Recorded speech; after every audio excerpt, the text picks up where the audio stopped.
Fala, cristãos! Eu sou Adilor Júnior e este é mais um podcast Vida de Cristão.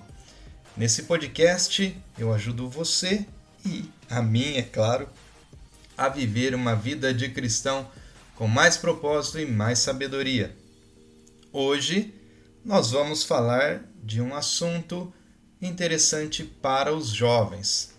Mais para os jovens, mas os pais, todo mundo pode ouvir, mas o assunto vai ser diretamente com os jovens, aqueles que estão aí na adolescência, indo para a juventude, tentando se encaixar em algum momento, em algum grupo, ou procurando aí onde conseguem se encaixar melhor, tá? Com suas experiências vividas, com as suas diferenças.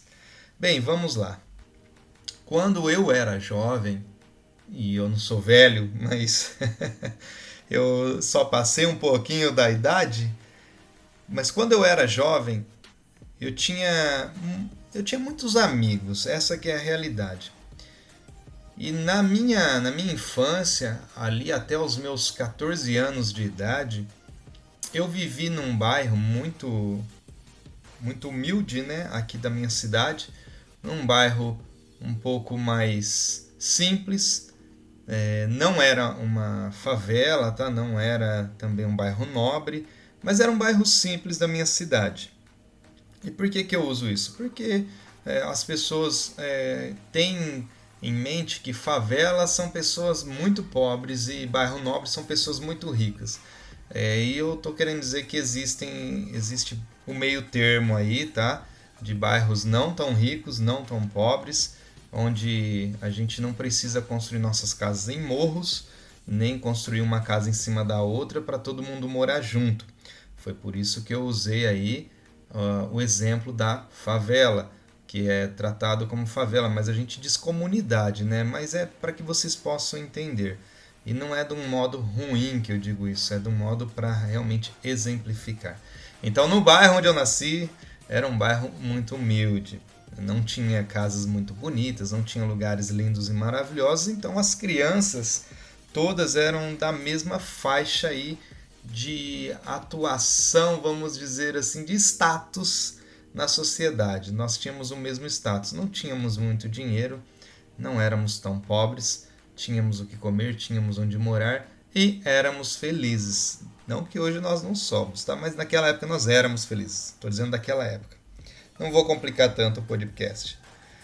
E nós tínhamos em comum as brincadeiras, os lugares. Na nossa rua ainda não tinha asfalto, nós brincávamos na rua. Tínhamos um campinho de futebol, onde a gente cuidava ali da grama, mas não era uma grama, né? Era um mato. A gente só cortava o mato ali com a enxada, cada um pegava a enxada do seu pai, pegava lá as ferramentas dos pais e a gente cuidava do nosso campinho para jogar bola, para jogar vôlei ali. Muitas vezes brincamos de futebol com bola de saco, né? Para quem não fez bola de saco, procura aí na internet, dá um Google aí, você vai saber o que é uma bola de saco. Nós brincamos muito de bola de saco, brincamos de queima, brincamos de alerta, brincávamos de pega-pega, pique-esconde, enfim, nós brincávamos muito. E tínhamos tudo em comum.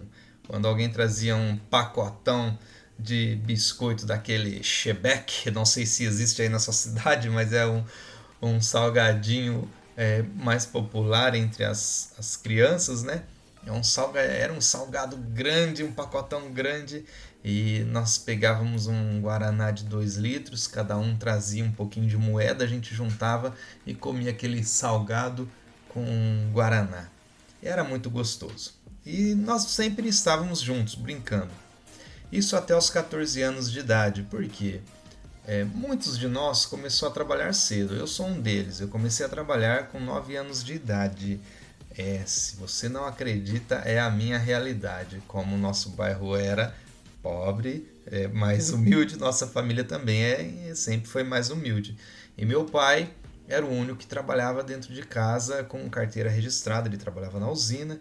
Minha mãe logo depois conseguiu um emprego, mas nós em 4 irmãos era difícil, né? Os irmãozinhos tudo pequenininho, meus pais trabalhando, nós tínhamos que ajudar de alguma maneira. Então meu pai pegava de final de semana bico para fazer. Ele fazia calçada, fazia muro, ajudava a fazer laje de casas, né? Ele sempre teve esse lado também dele de pedreiro. E eu ia com ele.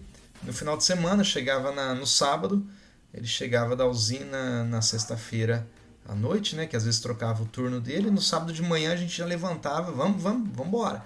E aí eu pegava os tijolinhos, a quantidade que eu conseguia lá, às vezes ia bater uma massa, pegava a massa no baldinho, levava na carriola. Então desde pequeno eu tinha que ir com ele, eu ia por livre e espontânea vontade, né? Ele não me obrigava. E eu ia com ele para poder ajudar para o serviço sair mais rápido, porque às vezes era só ele. Poxa, ia ser muito complicado, né? Meu pai sozinho lá ter que fazer uma calçada, ter que fazer um muro, eu ia junto com ele. Então desde pequenininho aprendi a trabalhar com meu pai. Então, depois eu fui evoluindo, né? Aos 12 anos de idade, eu entrei num supermercado para ser empacotador. E aí eu trabalhava como empacotador, ganhando só gorjeta, porque naquela época nós éramos menor de idade, não tinha como ter salário, né? Porque até então, como a empresa vai dizer isso, né? Saiu X reais para pagar para um menino de 12 anos. É lógico que eles seriam aí, a justiça iriam pegar eles e dar uma bela de uma multa, né? Mas eu entendendo isso já desde pequeno, que eles não poderiam levar essa multa e eu precisava trabalhar, eu fui trabalhar como empacotador.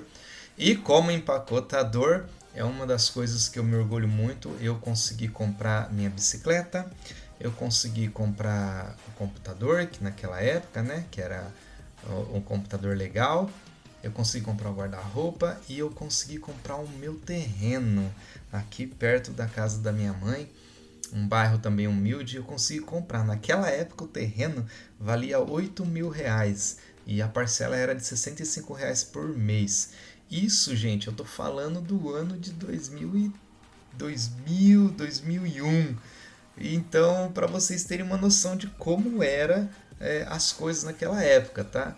Então eu trabalhava, eu consegui pagar meu terreno, pagando R$65 por mês, um terreno muito legal, muito bacana. Foi uma conquista que eu consegui ter ali com 12, 13 anos de idade.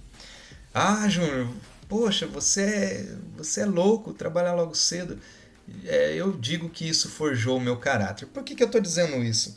Para que você, jovem, que está ouvindo essa minha experiência, tem muitas outras, mas essa em si foi o que forjou o meu caráter, foi o que moldou a minha vida, que me deu ânimo e vontade de querer conquistar coisas maiores. Porque desde pequeno, quando eu comecei a trabalhar, meu pai não me dava dinheiro. Claro, eu estava ajudando meu pai. Mas eu entendia a importância do trabalho, porque aquele dinheiro que meu pai ganhava ajudava a melhorar na nossa casa, ajudava a trazer mais coisa para nossa casa. Então, quando eu trabalhava com meu pai recebia lá por semana, ele tinha que terminar o serviço. Se ele não terminasse o serviço, ele não ia ganhar. Então, se eu fosse com ele, ia ser mais rápido ele terminar. Então, nós terminávamos, ele pegava o dinheiro e naquele final de semana nós tínhamos uma mistura melhor para comer. Talvez nós tínhamos refrigerante para tomar. Talvez meu pai conseguia comprar um iogurte. Naquela época, o iogurte era algo raríssimo para nós. Era algo muito raro, assim como o refrigerante também era. Então, meu pai, ele conseguia esses extras e aí ele trazia algo melhor para nossa casa. Ele conseguia nos dar algo melhor para comer. Às vezes ele juntava um dinheirinho a mais, comprava um brinquedinho para nós, para as minhas irmãs, para o meu irmão. Mas era muito bom isso. Então eu entendia essa necessidade de estar ajudando os meus pais.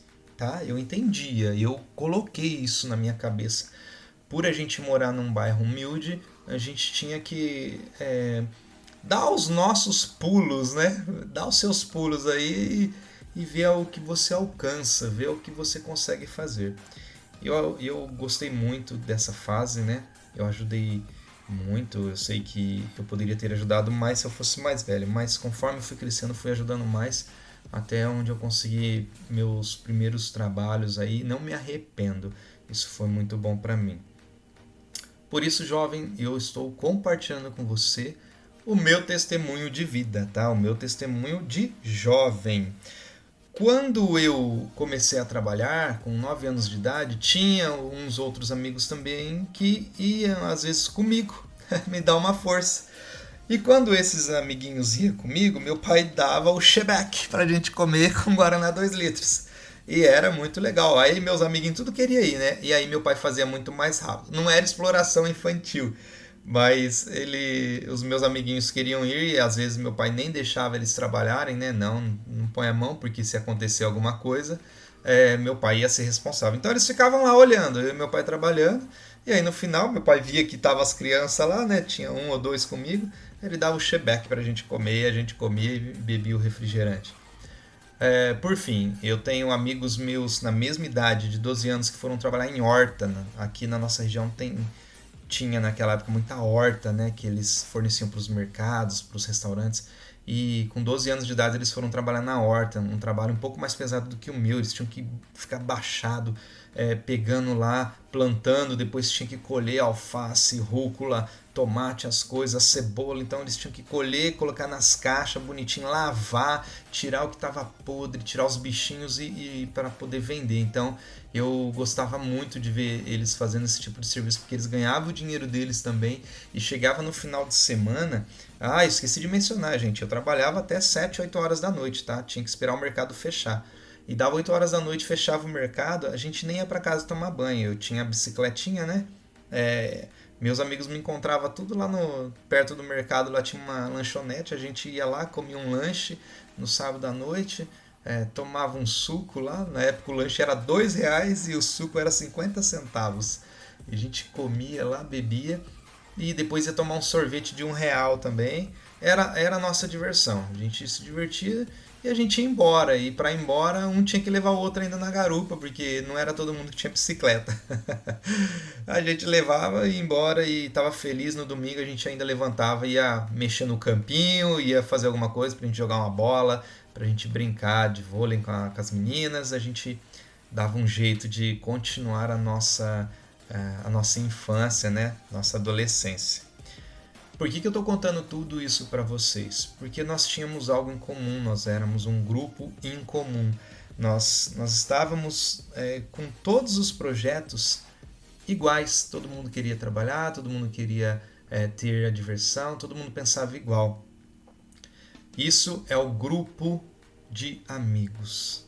Até hoje eles são meus amigos, até hoje nós nos cumprimentamos. Claro, todo mundo está casado, tem cada um tá para um lado, mas quando nós nos encontramos a gente conversa, dá risada, bate papo e é muito gratificante, é muito prazeroso esse grupo ainda estar com essa mente, com essas emoções guardadas. E eu digo isso para você, jovem, que você também tem essa oportunidade que eu tive. Júnior, mas era na sua época, era tudo diferente. Pois é, na sua época é tudo mais fácil. Nessa época é tudo muito mais fácil. Ganhar dinheiro é mais fácil, você pode ganhar dinheiro pela internet, você pode trabalhar da onde você quiser e você vai ganhar muito mais do que eu ganhava fazendo pacotes no supermercado, a troco de gorjetas. Você vai ganhar muito mais do que os meus amigos ganhavam por mês, tendo que trabalhar na horta lá, catando os legumes, as verduras. Você vai ganhar muito mais, com certeza. A internet hoje facilita muito o ganho financeiro para todo jovem que se preze a entender de um assunto e a tentar trabalhar com esse assunto, se tornar aí uma autoridade num nicho legal. Mas qual é o grupo que você está escolhendo? O grupo de amigos. Esses grupos de amigos, eles estão tendo tudo em comum, como você quer, as coisas que você pensa, que você tem em mente, ou eles, cada um vai para um lado e quando vocês se encontram é só para beber, é só para churrascar, é só para se divertir e nada mais.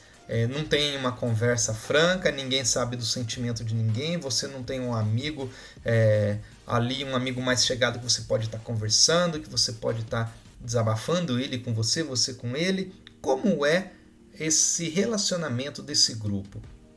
Por que eu pergunto disso? Porque dependendo do grupo que você está, vai ser um grupo tóxico, vai ser um grupo que vai te tirar da paz, vai te tirar da presença de Deus muito rápido. E por que eu digo da presença de Deus? A palavra já diz, né? Que bem-aventurado aquele que não anda segundo o conselho dos ímpios, nem se detém no caminho dos pecadores, nem se assenta a rodas com escarnecedores. Salmo 1:1. Por que diz isso a palavra? Justamente está dizendo o grupo de pessoas que você está escolhendo. Hoje você é jovem, tem muitas atrações no mundo, tem muita coisa boa nesse mundo, aparentemente boa. Tem festas, tem bebidas, tem comidas, tem drogas, né? E quando a gente fala drogas, as pessoas pensam em coisas pesadas, né? Como maconha, cocaína, crack. Não, tem drogas pequenas também. Tem ali o lança-perfume, tem drogas que parecem umas balinhas, né? Você chupa aquela balinha e você fica com sensações aéreas, sensações de prazer. Então, tem drogas ali aparentemente inofensivas, que são coisinhas pequenas. Você não precisa acender um baseado onde todo mundo sente aquele cheiro, vê aquela fumaça, vê aquele negócio acontecendo e você ficando doidão com o olho vermelho. Não, tem drogas ali que parece um docinho, que você põe na boca e, nossa, que legal, e você tem aquela sensação e você acaba ficando dependente daquilo.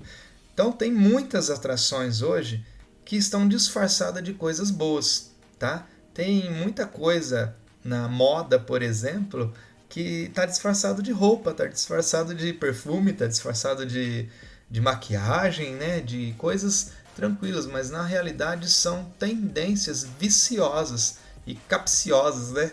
Uma palavra difícil aí, são tendências malignas, né? Que as pessoas usam, às vezes você não sabe o que está por trás daquela marca de roupa, o que está por trás daquela marca de maquiagem, aquela marca daquele sapato, você não sabe quem criou, você não sabe qual foi a finalidade da criação daquele objeto, né? Quando você compra uma pulseira, uma corrente, enfim, hoje não tem mais isso. Apesar do conhecimento estar aí para todo mundo saber o que é o que, as pessoas tomam ainda os venenos sabendo que vão morrer, mas acham prazerosos tomar o veneno, viver daquela maneira porque é status, todo mundo vive, todo mundo faz, eu também vou fazer, eu também quero viver assim.